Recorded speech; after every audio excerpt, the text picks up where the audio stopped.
Assalamualaikum warahmatullahi wabarakatuh. Apa kabar anak-anakku sekalian? Semoga kalian semua dalam keadaan sehat walafiat. Bertemu lagi dengan saya, Ibu Nia Arjanova, dalam channel Belajar Seni Rupa. Kali ini kita akan membahas sebuah materi dalam pembelajaran seni rupa. Baik itu akan kita simak setelah yang satu ini. Jangan lupa membaca basmalah. Bismillahirrahmanirrahim. Selamat menyaksikan. Sejarah seni rupa Indonesia.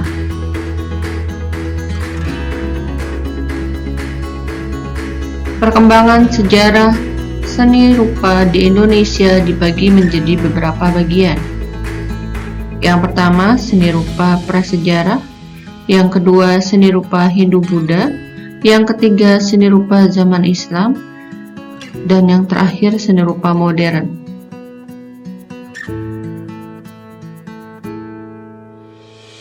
Kita mulai dari seni rupa prasejarah. Dimulai dari zaman batu. Karya seni rupa yang ditemukan meliputi seni bangunan, seni kerajinan, seni lukis, dan seni patung. Kemudian pada zaman logam, menghasilkan kerajinan dari perunggu, seperti genderang, kapak, bejana, dan patung. Pada saat itu manusia mampu membuat ornamen berbagai corak, seperti corak monumental, dongson, dan chow akhir. Zaman Megalitikum, peradaban manusia lebih maju dengan bertambahnya pengetahuan, terlihat dari hasil karya yang makin bervariasi. Contohnya menhir, dolmen, sarkofagus, kubur batu, punden berundak, dan arca. Seni rupa pada masa prasejarah memiliki ciri-ciri yang bersifat sakral, profan, tradisional, feodal, dan terbuka. Seni rupa pada zaman Hindu-Buddha. Dalam bidang seni pada zaman Hindu-Buddha, bangsa Indonesia telah mengembangkan beberapa kerajinan, diantaranya batik, wayang, gamelan, dan seni pahat yang dipengaruhi oleh budaya India. Karya seni yang dihasilkan berupa bangunan, candi, pura, dan puri seperti Candi Borobudur, Prambanan, Badut, Tikus, dan lain-lain. Di masa ini juga mereka sudah mengembangkan yang namanya wayang. Kemudian kita lihat ada relief, kita lihat ada batik, dan ada patung.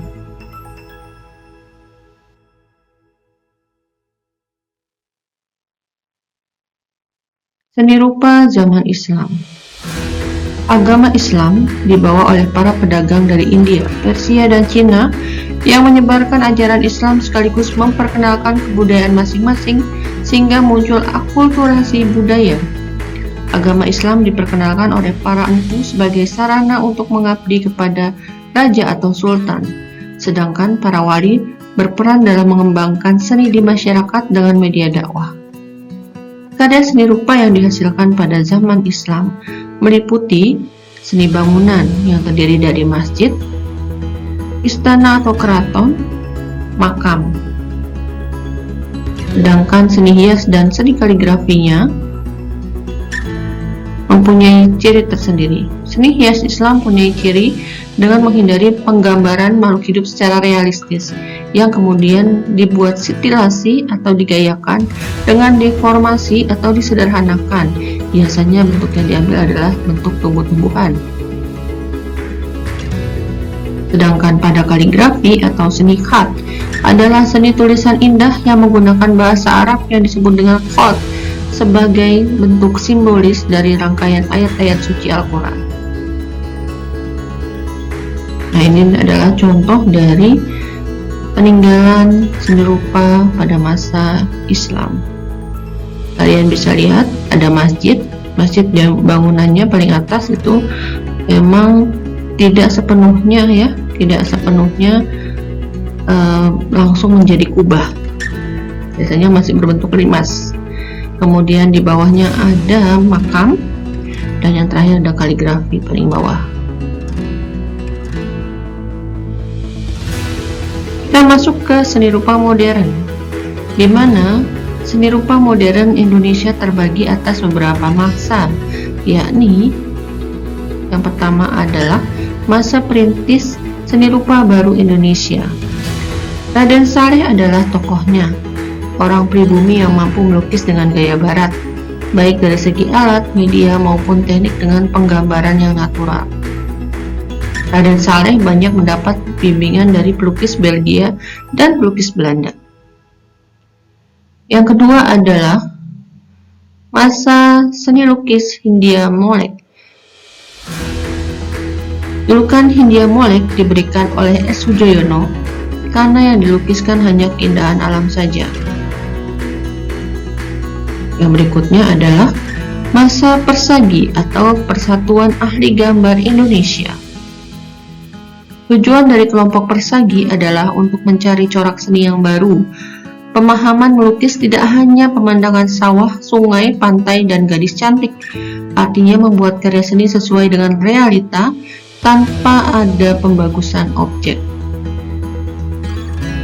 Tokoh yang aktif sekaligus penggerak Persagi adalah S. Sujoyono melalui tulisan-tulisannya yang dimuat di majalah dan surat kabar. Berikutnya adalah masa pendudukan Jepang. Pada masa pendudukan Jepang, seni rupa tidak begitu terlihat perkembangannya. Hanya saja pada saat itu Jepang mendirikan Keimin Bunka Shidoso, lembaga kesenian Indonesia Jepang yang pada dasarnya lebih mengarah kepada kegiatan propaganda Jepang. Kemudian tahun 1943, Bung Karno, Bung Hatta, Ki Hajar Dewantara, dan Kiai Haji Mansur mendirikan Putra Pusat Tenaga Rakyat dengan tujuan memperhatikan dan memperkuat perkembangan seni dan budaya di Indonesia. Yang terakhir, masa pendirian sanggar-sanggar.